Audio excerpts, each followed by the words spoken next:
વરાણા ખાતે ખોડિયાર માતાજીના મંદિરે મેળાનો પ્રારંભ। ખોડિયાર વરાણા ધામ ખાતે 3 લાખથી વધારે શ્રદ્ધાળુઓએ દર્શન કર્યા।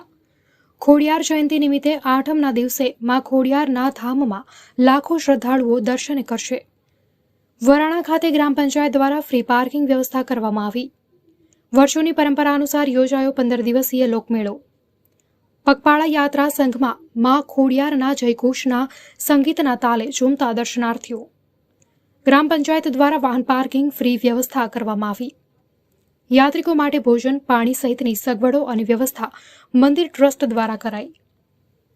વરાણા ધામ ખાતે પોલીસ કાફલો અને મહામેળા દરમિયાન પૂરતો પોલીસ બંદોબસ્ત કરવામાં આવ્યો। અહેવાલ અનિલ રામાનુજ, રાધનપુર।